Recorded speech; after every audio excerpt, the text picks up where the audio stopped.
ఈరోజు మనం ఆకుకూరలు లీఫీ వెజిటేబుల్స్ ఎలా పండించుకోవాలో తెలుసుకుందాం. ఆకుకూరలో కూడా ఒక 5 రకాల ఆకుకూరలు ఎక్కువగా వాడుతూ ఉంటారు అనమాట. ఇవి మనం ఇంటి దగ్గర కూడా ఎలా పండించుకోవాలి ఈజీగా. లైక్ ఐదు రకాలు ఏంటంటే పాలకూర, గోంగూర, తోటకూర, కొత్తిమీర అండ్ మెంతుకూర. ఈ 5 రకాల గురించి ఈ 5 ఎలా కల్టివేట్ చేయాలని నేను ఒక ఎక్స్పీరియన్స్ రైతు శంకర్రావు గారిని అడిగి తెలుసుకోబోతున్నాం ఈరోజు. అందుకని ఆయన్ని ఎక్కడ కొన్ని క్వశ్చన్స్ మిస్ అయిపోతానని ఒక డౌట్తో క్వశ్చన్స్ అన్ని ప్రిపేర్ చేసుకొని వాటికి ఆన్సర్లు కూడా రాసుకుంటూ ఆయన్ని క్వశ్చన్స్ అడుగుదాం ఈరోజు మనం. అండ్ క్వశ్చన్స్ అడిగిన తర్వాత ఆన్సర్స్ రాస్తా కదా ఈ బుక్లో. ఈ బుక్ కూడా నేను లాస్ట్ పిక్ పెడతాను మన వీడియో ఎండ్లో. సో వీడియో ఎండ్ వరకు చూసేయండి, చాలా ఇంట్రెస్టింగ్గా ఉండబోతుంది. అండ్ మన ఇంటి పక్కన చిన్న ప్లేస్ ఉన్నా ఎలా కల్టివేట్ చేసుకోవాలి, ఎలా ఈజీగా బకెట్స్లోనైనా ఎలా కల్టివేట్ చేసుకోవాలనేది ఆ శంకర్రావు గారిని అడిగి తెలుసుకోబోతున్నాం. వచ్చేయండి. ఎంతకన్నా ముందు మీరు మన ఛానల్ని కొత్తగా చూస్తున్నట్టయితే వెంటనే సబ్స్క్రైబ్ చేసుకోండి, ఈ వీడియోకి ఒక లైక్ కొట్టండి. అవును, ఏరియా ఎక్కడ చెప్పడం మర్చిపోయాను. ఇది కుంచన్పల్లి. ఈ ప్లేస్లో హైవేకి ఇటుపక్క ఉంటుంది. కుంచన్పల్లికి ఆపోజిట్ ప్లేస్ ఇది. ఇక్కడ మొత్తం అన్ని ఆకుకూరలు వేస్తారు. లీఫీ వెజిటేబుల్స్ వేసే ముందు ల్యాండ్ ప్రిపరేషన్ ఎలా ఉంటుంది? దుక్కి శుభ్రంగా మెత్తగా వేయాలి. టాటర్ చిన్న టాటర్లు వచ్చినాయి కదా. ఇప్పుడు నేను కొత్తగా ఒక భూమి తీసుకుంటున్నాను అనమాట. ఆ భూమిని స్టార్టింగ్ ఏం చేయాలి అసలు? ముందు గొర్రు తోలుకోవాలి, టాటర్ గొర్రు. లేకపోతే దుక్కి శుభ్రంగా ఉందనుకో, చిన్న చేతి టాటర్లు వచ్చినాక ఇత్తనాలు చెప్పుకొని చేతి టాటర్లతో గన్యాలు కట్టుకొని మడి పోసుకోవడం ఒకటి. ఎప్పుడైనా దుక్కి కలుపు లేకుండా శుభ్రంగా ఉంచుకోవడం. తల్లి బెల్లం 20 కానీ లేకపోతే 14-30 కానీ వాడాలి. ఈరే పోయకూడదు. ఆవు పేడ మంచిదే వేసుకుంటే. ఎందుకు ఎవడే వస్తున్నాడు ఈ లక్షణాలు కౌరు కట్టేట్టు కాదు వాసిపోతుంది. నేనైతే మా పిల్లలు ఇద్దరు, మా అబ్బాయిని మా అమ్మాయి పీజీ చేయించా. అమ్మాయి ఫస్ట్, అబ్బాయిని యుఎస్ పంపించా, బయోటెక్నాలజీ. మా అబ్బాయి 25 సంవత్సరాల నుంచి ఓన్లీ ఆకుకూరలు మా ఈ బిజినెస్ మీదే మా పిల్లలిద్దరిని చదివించాను నేను. మనకి రకరకాల సీజన్స్ ఉంటాయి, ఎండాకాలం, చలికాలం. మన కొత్తిమీర అయ్యేదల్లా ఒక నవంబర్ నుంచి మార్చి వరకు. ఫిబ్రవరితో ఎప్పుడు ఏ నెల? నవంబర్ నుంచి ఫిబ్రవరి కొత్తిమీర అయ్యేది మనకి ఈ ఏరియాకి. బెంగళూరు అంటే ఎప్పుడైతే కూలింగ్ ప్రదేశం కదా మనది, మన ఏరియా. పాలకూర ఎప్పుడు 365 రోజులు అయింది. 365 రోజులు పాలకూర ఎక్కడైనా పండించుకోవచ్చు. 2-3 కోతలు కోసుకోవచ్చు. మందులు. గోంగూర ఎప్పటికప్పుడు కోసుకోవడం, పీకేయడం. దానికి అసలు 300 తోటకూర ఒకటి, పాలకూర ఒకటి, సుక్కకూర ఒకటి, మళ్ళీ మెంతుకూర కూడా నవంబర్ నుంచి మళ్ళీ అది కూడా అంతే ఫిబ్రవరి వరకు. నవంబర్ నుంచి ఫిబ్రవరి వరకు మెంతుకూర, పాలకూర, గోంగూర, చుక్కూర, 4 ఐటమ్స్. 360 రోజులు మన దగ్గర దమ్ము సత్తా ఉంటే 360 రోజులు పండించుకోవచ్చు. ఎప్పుడైనా సీజన్ కాకుండా తర్వాత సీజన్ ఇప్పుడు వేసుకుంటే ఏమవుతుంది? నీ ఎండలకు చచ్చిపోయింది, ఎకిరాదు, పేరరాదు. బెంగళూరు అంటే కూలింగ్ ప్రదేశం కదా, వాడ వెరికిద్ది. ఇక్కడైతే రాదు, మనకు రాదు. ఇప్పుడు టమాటా కూడా మన ఏరియా ఏం పండిస్తుంది? లేదు, బెంగళూరే కదా. అలా అంటే ఒక్కొక్క ఏరియాకి. ఇప్పుడు ఇత్తనం తీసుకున్నాం, మనం తెచ్చుకున్నాం. ఇత్తనం తెచ్చుకొని ఇత్తనాలు జిమ్ముకొని చేతి గొర్రె ఉంటది నాన్న. చేతి గొర్రె లాగితే మట్టి కింద పడి గింజ పూడిద్ది. ఇప్పుడు ఇదిగో సపోజ్ ఇది ప్లేస్ ఇప్పుడు ఇదిగో మెత్తగా ఉంది. ఇప్పుడు ఇత్తనాలు ఉన్నాయి మన దగ్గర. ఇప్పుడు తోటకూర, పాలకూర ఇత్తనాలు ఉన్నాయి. పాలకూర ఇత్తనాలు వేసే ముందు చిమ్మేసి మడి శుభ్రంగా దున్ని ఉంటది కదా, ఇత్తనాలు జిమ్మేయడం, చిమ్మేసుకొని చేతి కూర లాక్కోవడమే. పాలకూర అయినా, చుక్కూర అయినా, తోటకూర అయినా, గోంగూర అయినా, మెంతుకూర అయినా, కొత్తిమీర అయినా అంతే, ఏదైనా అంతే. దానికి పర్టికులర్ గ్యాప్ అంటూ ఏముండదు. అసలు వీటికి గ్యాప్ లేదు. నువ్వంటే కొత్త అనుకో, సపోజ్ నువ్వు 4 సార్లు చల్లుతా, నువ్వు ఇప్పుడు దాన్ని మళ్ళీ ఏం చేస్తాను, ఒక్కసారి జిమ్ము అద్దరు జిమ్ముకుంటా పోయి మళ్ళీ ఇద్దరు జిమ్ముకుంటా అవుతావు. చేయగలిసింది. కొంతమంది ఇసుకలో కలపాలంటారు. ఏం అవసరం లేదు, నేను చల్లుతాను. ఇప్పుడు ఇప్పుడే పోసుకుంటాడు చూడు, ఇది అలాగే చేద్దావుది ఏముంది, ఒకసారి చల్లితే సరిపోద్ది. వేసేస్తారు. ఒకప్పుడు పాత పద్ధతిలో తోటకూర నానబెట్టి చల్లేవాళ్ళు. తోటకూర నానబెట్టి చల్లేవాళ్ళు. ఇప్పుడేమో నీ కరెంట్ మిడిమాన కరెంట్ అయితే ఉంటుంది, ఒంట్లో ఇత్తనాలు మాడిపోతాయి భూమి మీద పోసిన. అందుకని పొడి ఇత్తనాలు పూట లేకపోయినా ఏదో ఒక 10 పైసలు 5 పైసలు సీమలు తింటాయి. సీమలు ఎక్కువ అయిపోయినాయి కాబట్టి సరిపోద్ది అసలు. ఎందుకు మేము కూడా ఏ రోజు ఆ రోజు విత్తనాలు వేసిన వెంటనే నీళ్లు పెట్టేయాలి. విత్తనాలు వేసిన వెంటనే నీళ్లు పెట్టేయాలి అన్నిటికీ. అదే గోంగూర అనుకో, పొద్దునుందనుకో విత్తనాలు లాగేసి గోగులు మలిచిపోతాయి. గోంగూర తేలిక 3వ రోజు, తోటకూర కూడా 3వ రోజు మలిచిపోద్ది. ఓ మధ్య తేమడా తోటకూర మలిచిపోద్ది. నీకు పాలకూర సుక్కూర మొలవదు, నీళ్ళు కట్టాల్సింది. పాలకూర ఎంత నీళ్ళు అంటే ఎక్కువ ఉండాలా? ఎక్కువ పెట్టకూడదు, మడి మట్టి మడి సరిపోనే నీళ్ళు ఎక్కువ పెట్టేస్తే అది చచ్చిపోయి ఎక్కిరాదు అసలు కూర. పాలకూర, గోంగూర, తోటకూర 3 రోజుల్లో వచ్చేస్తాయి, 3 రోజులకి. కొత్తిమీర వారానికి. మెంతుకూర 3వ రోజు 3 రోజులు వచ్చింది. పాలకూర 4 రోజులు. పాలకూర 4 అంతే. ఇత్తనాలు వేసిన తర్వాత 3-4 రోజులకు మొలకలు వస్తాయి. వాటికి ఏమన్నా ఎరువులు ఏమన్నా వేస్తారా? దానికి అవసరం మంచిగా వేస్తే దమ్ములు వేయటం, లేకపోతే బెత్తరెత్తి అయినాక మందు వేసి నీళ్లు కట్టుకోవడం. తోటకూర ఎన్నాళ్ళు? తోటకూర 15 రోజులు పీకొచ్చు. కాదు, వేసిన ఎన్నాళ్ళ తర్వాత నుంచి పంట వస్తుంది? అదే చోట్ల 15 రోజుల నుంచి నెల రోజుల లోపల చేలో దమ్ములు పట్టి చేలో బలం. నువ్వు కింద మొత్తం సపోజ్ నేను 50 కేజీలు మొత్తాను, రెడ్డి గారు 40 కేజీలు మొత్తాడు. భూమిలో ఉన్న దమ్ము 30 రోజుల లోపు. ఇప్పుడు అయితే ఫస్ట్ తొలి కారుకు అవుతే అసలు 12 రోజుల నుంచి 15 రోజులకే బిగుతాం తోటకూర. పాలకూర ఎన్నాళ్ళు? అవి వచ్చాడు నెల రోజులు కన్ఫామ్. గోంగూర నెల.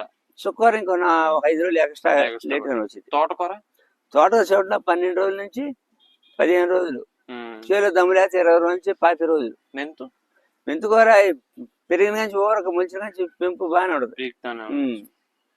ఇది ఇప్పుడు కొంతమంది కొత్తగా ఏమంటున్నారంటే టిన్నింగ్ అంటారు. అంటే ఏంటంటే ఇప్పుడు ఇత్తనం పక్కన పడ్డాయి అనుకోండి, కొన్ని పీకేస్తా ఉంటారు. మన ఏరే పైర్లకి ఒత్తు అయిపోతున్నాయి పీకాలి. ఈ ఎంత ఒత్తు ఉంటే అంత తొందరగా పెరిగింది. ఏది ఆకుకూరలు ఎంత ఒత్తుకుంటే అంత తొందరగా పెరిగింది. మరి అంతే కదా, ఇప్పుడు అది ఒత్తు మీద తొందరగా దృఢంగా వచ్చేసింది. కూర ఆటరాదుగా ఇప్పుడు అసలు ముందు మెంతుకూర ఉంది, ఓ శాతకానోడికి కేజీ పోసాడనుకో, మేము సెంటు మడికి 4 కిలోల నుంచి 5 కేజీలు పోతాం. కొత్త 15 నుంచి పీకుడికి వచ్చింది. ఎన్ని కిలోలు పోతారు? 5 కిలోలు. ఏదైనా మెంతులు అవి ఎక్కువ పోయాలి. మెంతులు 5 కేజీలు సెంటుకి. 4 సెంటు కొత్త కేజీ. ఇప్పుడు హైబ్రిడ్ ధనియాలు, అదో నాటు ధనియాలు ఎకరానికి 4 క్వింటాలు లేకపోతే 2 క్వింటాలు పోసాడు, 4 బస్తాలు. ఇప్పుడు ఏముంది, ఇవాళ 25 కేజీలు అవుతే ఎకరానికి వస్తున్నాయి ధనియాలు. హైబ్రిడ్ సన్నం దుబ్బు కట్టింది. తోటకూర సెంటికి ఎన్ని పడతాయి విత్తనాలు? సెంటికి అయ్యేముంది ఒక 1/2 కిలో. తర్వాత కేజీ, కొంతమంది కేజీ పోస్తారు. పాలకూర కూడా కేజీ పోస్తారు సెంటికి. కేజీ సుక్కపోత. గోగులు కూడా కేజీ సెంటికి. ఎంత ఒత్తుగా ఉంటే నాన్న అంత తొందరగా మంచిది మొలక. అది దాని లెక్క. ఇప్పుడు అంకుల్ విత్తనాలు వేసిన తర్వాత కొన్ని 15 రోజులకు వస్తాయి, కొన్ని నెల రోజులకు వస్తాయి. వాటి నీళ్లు షెడ్యూల్ అనేది ఎలా ఉంటది? 6 రోజులను బట్టి చూసుకొని పెట్టుకోవడం. కొంచెం తేమ ఆరిపోతే వదులుతా ఉండదు, నీళ్లు పెట్టుకోవడం. ఎండాకాలం 4 రోజులకి 5 రోజులకి నీళ్ళు అవసరం. మామూలుగా అయితే 10 రోజులు వారానికి టైం బట్టి చూసుకొని పెట్టుకోవడం. ఎరువు అంటే అదే 1 సారి 2 సార్లే. ఫస్ట్ వేస్తే దమ్ములో, తర్వాత ఈ బెదిరిత అయినప్పుడు వేసామనుకో ఇంకా బలానికి ఎదిగింది పీకేయటమే. ఇప్పుడు పాలకూర ఒకసారి వేసిన తర్వాత ఎన్ని కోతలు చేయవచ్చు? అది క్లైమేట్ ఒకసారి 4 కోతలు దిగితే, ఒకసారి 2 కోతలకి పోతే, ఒక్కోసారి అసలు 1 కోతకి తెగులు వచ్చింది. కొండ తలమోడని ఈ కొంగలు తిరుగుతుంటాయి, పురుగుంటే కొంగలు దొరికితే మటుకు ఇష్టం, కాళ్ళకే ఇష్టం ఉంటది. నల్లగా మటాస్ అయిపోయి మడిపోయి నెత్తి మీద నల్లగా వచ్చి కోరిపోయింది. గోంగూర అయినా తోటకూర అయినా సుక్కూర కూడా కోసినా మళ్ళీ రొడ్డు వచ్చింది. కానీ తోటకూర కూడా రొడ్డు వచ్చింది. వానాకాలం చేస్తా అంటే 6 దళ అవుతుంది దుక్కి దుంతానికి 2, 3, 4 కోతలు కూడా కోస్తాం. కోయటం నీళ్ళు పెట్టాడు, కోయటం నీళ్ళు పెట్టుకోవడం. ఎండాకాలం ఎప్పుడప్పుడే రెడీమేడ్ పోయటం పోయటం పక్కన స్టెప్ బై స్టెప్. ఇప్పుడు 10 మళ్ళీ ఉండే అనుకో, 2 మళ్ళీ తోటకూర, 2 సుక్కూర, 2 పాలకూర పోసుకుని మళ్ళీ తగ్గిమ. ఇప్పుడు 3 రోజులు ఆరిపోతే 4 మళ్ళీ ఉంటాయిగా. మళ్ళీ 2 మళ్ళీ ఎప్పటికప్పుడే రెడీ చేసుకోవటం మనం. కొత్తిమీర ఒకసారే కాబట్టి ఒకసారి పోసుకుంటాం, ఒకసారి పీకేసుకుంటాం. అప్పుడో మడి ఏది చిల్లర బేరగాళ్ళు అవుతాయి.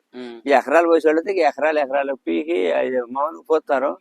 లేకపోతే వాళ్ళే తీసుకొని ఎకరానికి 30,000 కౌలు ఇచ్చి 1 కవరు పీక్కొని వాళ్ళే పోసుకొని పెంచుకుంటారు. మెంతుకూర మనం రైతులే మామూలు కూరమళ్ళు పెట్టేవాడు. ఎన్నిసార్లు పీక్కోవచ్చు? ఒకసారి పోయటం, ఒకసారి పీక్కోవడం. 20 రోజుల్లో పీకేయటం మెంతుకూర. కలుపు ఎన్ని రోజులకు ఒకసారి తెస్తారు? కలుపుని బట్టి చూసుకొని తీసుకోవడమే. ఇప్పుడు ఈ వేసవకాలం కంటే 2 సార్లు పలసగా తిరిగితే సుక్కూర వచ్చేసింది. ఈ రోజుల్లో పార్లమెంట్ చెక్కాలి. పురుగు మందు కొట్టుకోవాల్సిందే వేయాలి. అసలు మనం ఎక్కువ ఈ లబ్బర్ పురుగు, పచ్చ పురుగు ఏదైనా వారానికి ఒకసారి కంపల్సరీ డాక్టర్ లాక్కూడదని అంటున్నాడే గాని ఇదంతా ఏంది తొక్క మనం చేసేది. ఇప్పుడు నువ్వేమో 15 రోజులు తోటకూర పెడితే 12 రోజులు పీకాలని ఎక్కువ మంది పడుతున్నావు.